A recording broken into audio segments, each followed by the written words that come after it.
got it.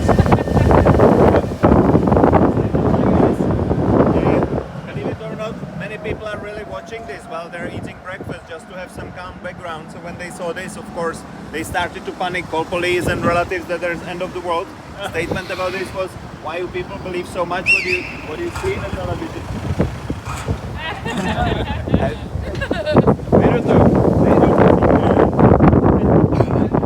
This is one of the establishers, and actually this is one of the guys who had this idea, and I'm so happy to see him. Haven't seen him for long.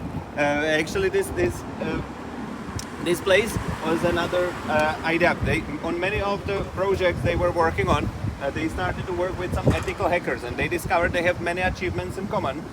So that's why they wanted to have a place where they will be able to meet each other, and that's why they called it Paropolis. It's a follow-up of another very popular underground art collective that was operating here before the revolution. In that time, these artists, they kind of accepted that they cannot change the regime, that they cannot fight it, and that they cannot escape.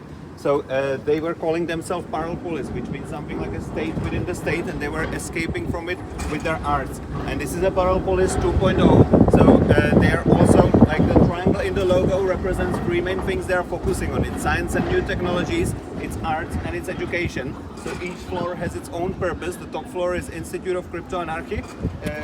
Second floor is co-working space, and downstairs there's a coffee place. Like the other one we saw, you can have a coffee or a cake. The only difference is that they accept only cryptocurrencies as a way of payment. So you cannot pay with Czech crowns or euros. Why they do this is the fact that these cryptocurrencies are based on open source code, so anyone can review the code, anyone can use it as he likes. No one claims ownership over that, and it works everywhere on this planet the same way. So half of this planet is now excluded from the global economy just because they cannot open bank account, or they cannot transact money across the borders. In some countries you cannot purchase certain stuff. With cryptocurrencies, these differences between people are obsolete, and no one can stop you transacting money and sending it to whoever you like. It cannot be censored. In Czech Republic, this is resonating a lot, maybe also because of the recent history I was mentioning in the beginning. It happened 3 times in my grandmother's life that the local currency completely lost its value, or it was stolen from people by the state. So here people don't believe that they can preserve the wealth like this for the next generation. They're searching for some alternatives. Maybe you noticed that in every shopping mall, in every subway station, we have these ATM machines where you can exchange your cash money for Bitcoin or other cryptocurrencies. It became extremely popular. So there are many places where they accept Bitcoin. For example, the biggest online shop in Czech Republic is accepting it. The biggest gas company is accepting it, and more smaller businesses are joining in. And this is probably the only place where it's strictly cryptocurrencies only. As he invited us, we need to go inside.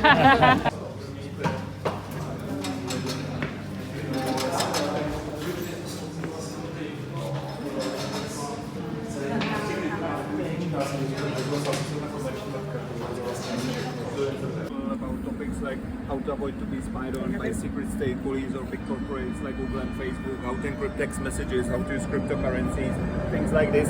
In the cellar, underneath the cafe, there's a space where they're organizing and helping journalists. Maybe you heard about the horrible murder in Slovakia, our neighboring country. There was one journalist interrogating corruption in the government. He was ordered to be killed by people close to the prime minister. He was killed, including his girlfriend. There's a nice documentary about this on Netflix if you would be interested. It's called Killing of a Journalist.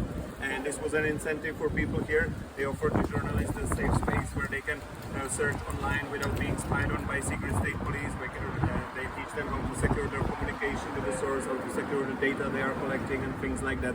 And if you like the project, if you would like to have your own Paropolis, it's an open source, so you can open your own Paropolis back home, and they will be happy to share with you all the knowledge and help you out to establish the community around it, and you can use their logo as it's open source. But now, maybe you notice this beautiful building here on the corner.